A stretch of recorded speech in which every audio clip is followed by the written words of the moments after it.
Ladies and gentlemen, thanks for joining us again for another episode of Hudson County Review Live. I am your host here in North Hudson. They call me El Guerrero Supremo, John Arhitis, and today I am joined with my favorite doctor, West New York Mayor Felix Roque. Mayor, great to have you. Thank you for having me on your show. You're welcome. You're welcome. No problem. Long time in the making. The first elected official I met in Hudson County, as you recall, way back when in 2011. That is correct. Yes. Yeah, there was that woman was doing the hunger strike outside the school. I'm sure you remember that well. Yes, we did. Yeah. That was quite an interesting time, as West New York always is, right? And we were able to talk her out of it, and she survived. Long story short. So anyway, Mayor, enough of the trip down memory lane. Obviously, you sent out a mailer this week about the upcoming Board of Education race, and while you said you didn't want to make it political and you didn't want to endorse the ticket, you did say you weren't going to support the quote-unquote Albio Series ticket. That's Adrian Cole Series, Jonathan Castaneda, and Joseph Rodriguez. Why did you want to make that statement and let people know where you stood there? I don't want to make this personal, but I do want to let the constituents know that even though Mrs. Series is a phenomenal person, I can tell you good things, but in 2013 she decided to say goodbye, and she retired back to, I believe it's Fort Myers, Florida. And she was retired. I just don't understand why, after Congressman Albio Series decided to speak out loud, and I believe it was in your show, to say that he's going to pick the next mayor of West New York. I found it, like I said, very abrasive, very bullying type for him to say that, and now to bring his wife from retirement back to West New York. It doesn't make sense to me. I mean, what is his political agenda with this? Well, on that point, Mayor, obviously anybody that's paying attention here in West New York knows that you and the congressman haven't been on the same page for a little while now. I mean, back in March, he was already talking about seeking your replacement without naming any names, and obviously things have escalated since then. So where do you think that whole relationship went wrong? I mean, you guys were pretty friendly for a while. Look, I always had high considerations for the congressman. I could tell you that when he was the mayor of West New York, I was always in support of him. I could tell you that when he decided to replace Sal Vega, and then there were issues between him and Sal Vega. There were issues between Carrie Rodriguez, who is now the freeholder, and Sal Vega. I came into the rescue. I remember when the taxes went up 51%. I'm the guy that stepped up to the plate because Albio Series was nowhere to be found at that time, and so I was basically the hero to try to help him out, and all I got from him was not even a thank you at that time. And the taxpayers were suffering, the streets were dirty, the crime was rising. There were a lot of issues. And by the way, I don't know if it's due to Sal Vega now, or I don't know if this is something that was left to Sal Vega, an after effect, like a tsunami. After Albio Series left. I don't know that answer yet, but I can tell you that it wasn't fair for the taxpayers. It wasn't fair for them. So I had to come in and did what I had to do. And again, we beat the political machine for the last. It was entrenched there for the last 60 years, and I did it. Yes, it caused me an indictment because everybody went and ganged up against me. But guess what? Thank God I'm here, and I'm still fighting, and I feel good. So if you ask me, I have nothing personal with this man. But for a dictator, or should I say a congressman, to come in and say to me that he's going to pick the next mayor, how disrespectful is that to the taxpayers? To say that. I mean, it's very disrespectful. I understand your perspective. So, up to that point, you were leading towards not running, at least that was my understanding, correct me if I'm wrong. Yeah. And now, obviously, you're full speed ahead. Oh, yeah. And why did you feel the need why did you think that was the point where you got to say, you know what, I'm all in? Look, I hate bullies, and I like to be on their face all the time. So if you've got a bully coming up to me and saying, I'm gonna kick your butt, guess what? I will stand up to them and I will kick his butt. And that's what I always done. And he's got to understand that. You just can't challenge me and pretend for me to go back and go to sleep. It doesn't work that way. Mm-hmm. It just doesn't. So he was the turning point in my decision. I was happy. I have a 2-year-old boy. Mm-hmm. Things are good. My business is doing really good. So, but he was the one, when he said the magical word, I will point. We'll get a new mayor on board. Look, it just brought back a lot of the dark memories that I had, and he should know that because he's also from Cuba. We both are immigrants in this great, wonderful country. We both escaped the dictatorship of the Castro regime, so we're both here enjoying this beautiful freedom, and for somebody to tell you, you have to do that, and by the way, that's the way it used to be in Cuba. The teacher used to tell you, you have to do this, you have to do that, and it's all the regime. I can tell you, my father on Saturdays, he had to go cut sugar cane. Right. And on Monday, his hands were raw, and he was a doctor. So when the Castro regime tells you you have to, you have to. But guess what? This is America. You know, this is the land that we have our freedom. Nobody's going to tell me what to do. And look, I joined the Army. I worked my way through the ranks because I didn't like people to tell me what to do. That's why I became from a private all the way to a colonel, because I didn't like people to tell me what to do. I hate that. Fair enough. Oh, yeah. We've clearly seen over the years you march to the beat of your own drum. So with that said, you're going to be up for re-election in May. You seem pretty content on any and all the challengers. Who's going to be on the ticket? Right now, I have many people approach me. They want to run. But look, I can tell you right now that I carried the last election with my 3 commissioners who are now totally against me for political reasons. Good people, but politically they're not happy. And I say to them, this is not about politics. This is about working for the community. This is about working for the taxpayers. And the main reason that you see a doctor, somebody getting involved in this craziness, because it is a craziness, and I got to hand it to all the other mayors to deal with this 24/7. It's not easy. Sure. But when you see somebody like myself getting involved with this, ask yourself why. It's not about the paycheck. We're talking $400 every 2 weeks. This is about commitment, service to the community, and that's why I got involved in the first place, because I wasn't happy the way things were going. And I can tell you this term we've done a lot of good things. The taxes have been stable. I can tell you that my roads are 80 to 90% refurbished. A lot of repaving, yeah. A lot of repaving. I can tell you crime, we're number 38 in the country, the lowest crime. So we're doing good. The cops are doing a phenomenal job keeping the security at West New York. West New York police are great, yeah. Oh, they're the best. Brand new vehicles. Everything is flowing perfectly. But all of a sudden, politically, they want to destroy my town. It's not going to happen. Not under my watch. It's not going to happen. So you mentioned that many people have interviewed to be on your ticket. One name that I continue to hear is Anthony DeFito Jr. Is he in the mix? I can tell you I have a lot of respect for Anthony. His father was a phenomenal mayor here at West New York. Great following, and I can tell you that I met with him a couple of times already.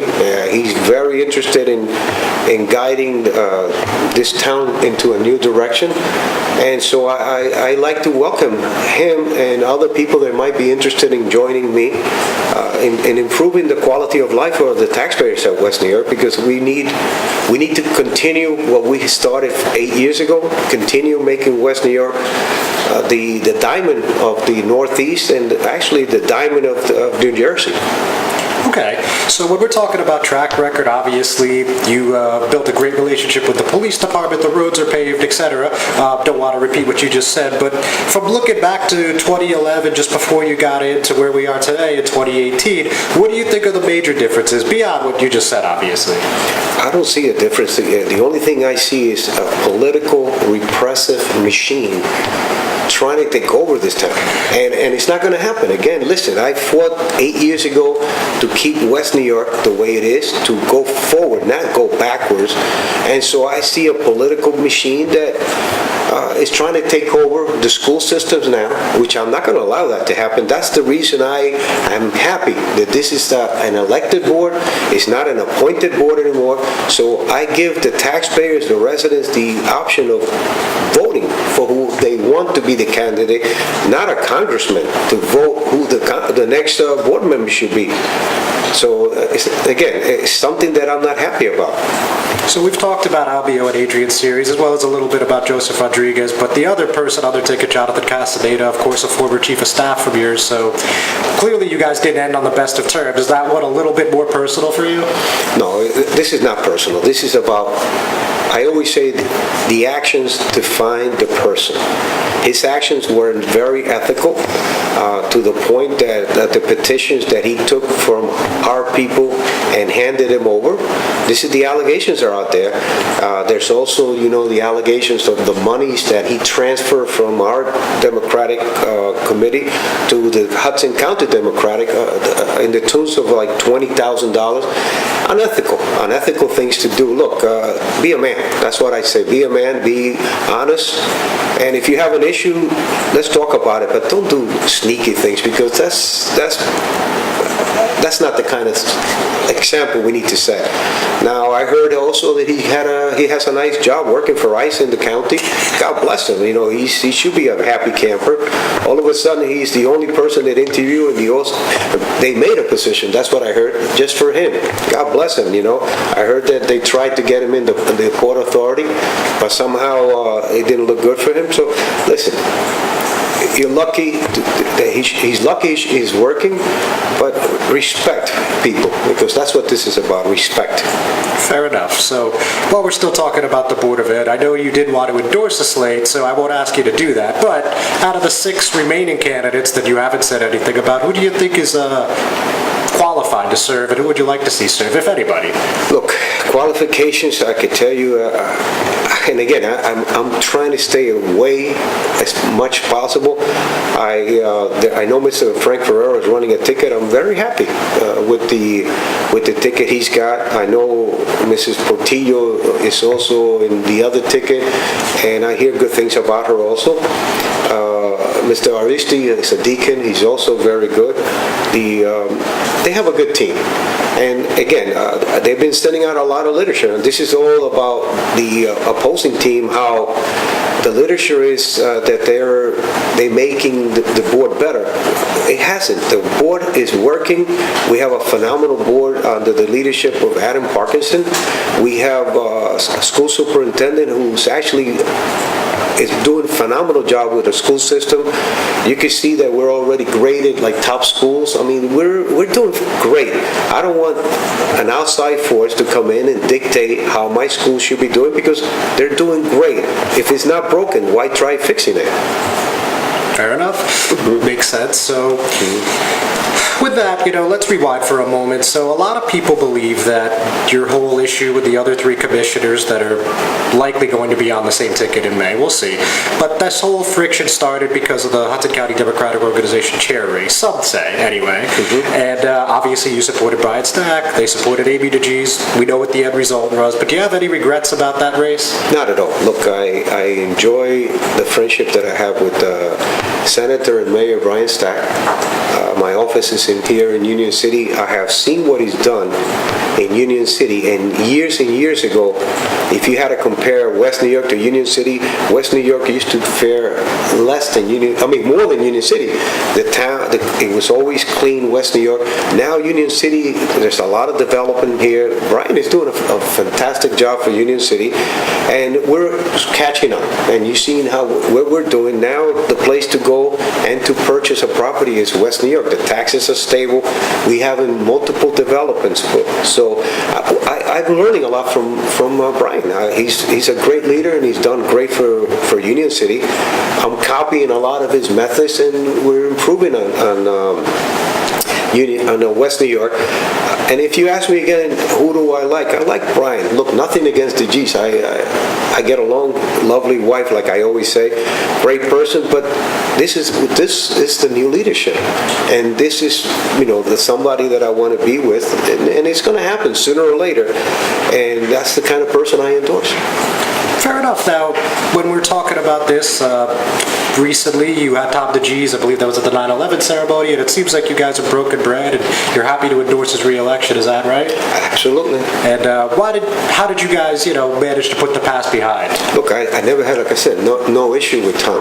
Phenomenal, bright person, a teacher, and I say to myself, I was going with Brian Stack, and if Brian and him are working together, I'm going to work with him also. I have no problem with him. So, I believe that he could do well, but again, if you ask me my preference, this is like picking chocolate versus vanilla ice cream. I can tell you I like Brian, and that's the way I feel. Yeah. A good analogy. I like that one. So, with that, a lot of people thought that this was an inopportune time for this infighting between the Hudson County Democrats because, as you know, U.S. Senator Bob Menendez is up for re-election, and it's supposed to be a very close one if we look at the polling and we look at the messaging from the other side. What do you think about that November 6th showdown between Bob Menendez and Bob Eugen? It's going to be a tough fight. All I can tell you is I enjoy Bob Menendez. He's done a lot for my community. You have a problem, you pick up the phone, you speak to his secretaries, he always takes care of you. And that's what I like about him. He's very accessible, and his heart is with the Hispanics, but not only Hispanics, Sean. He cares about all sorts of communities, and I see this all the time. I get calls from his office trying to serve somebody in Ukraine, Dominican Republic. He's always there for the constituents. So he's somebody that really cares, has been caring throughout since he's been mayor, congressman. He's been there. He's been there helping the community. So, look, and he's one of ours. He's Cuban American. He's one of ours, and we're blessed to have Bob Menendez as our senator. And I encourage everybody vote November for Bob Menendez. We need him back. We need him to fight for us because he's our hero, and we got to make sure he wins because, God forbid, if he doesn't win, I really see a bleak future for Hudson County and for our towns. Okay. Now, you're supporting Tom DeGee's re-election, you're supporting Bob Menendez, but I'm going to guess you're not going to be supporting Albio Siri's re-election. Look, the day that Albio decides to come into my office, I will welcome him, I will talk to him, but he's got to understand, as big as he is, I'm used to dealing with bullies. I've been in the Army, I've done things to bullies, and I'm not going to let a bully dictate the way he runs the show at West New York. West New York is for West New Yorkers. West New York is a town that it will not be dictated or dominated, and it's not going to happen. And I'm not going to let him do that. So if he decides that he wants to run in West New York or have candidates in West New York, I welcome the challenge. I have the money, I have God, and I have what I need to have to beat him. Very good, Mayor. Anything else you wanted to add today? I'm very happy. Look, I like to work in peace, and that's the best way because at the end of the day, this is all about the taxpayers. Yes, they have political jobs, they're making tons of monies and 4 or 5 retirements, God bless them, but this is not what this should be about. This should be about taking care of the taxpayers and seeing the sacrifices they make on a daily basis. Like I said, 2 or 3 jobs, trying to pay that monthly rent and the utility. It's not fair for the taxpayers that, these people are taking advantage of them. It's not fair. And I will be there until the taxpayers decide to let me go. And like I tell people, if I win, I lose. And if I lose, I win. So, and look at it that way, which is true, okay? But I will not let no one push me or the taxpayers, because it's not going to happen. Not on my turn. Very good, Mayor. It's great we're finally able to sit down and do this. We'll be talking soon. Ladies and gentlemen, thanks for tuning in. Have a fantastic weekend. Thank you.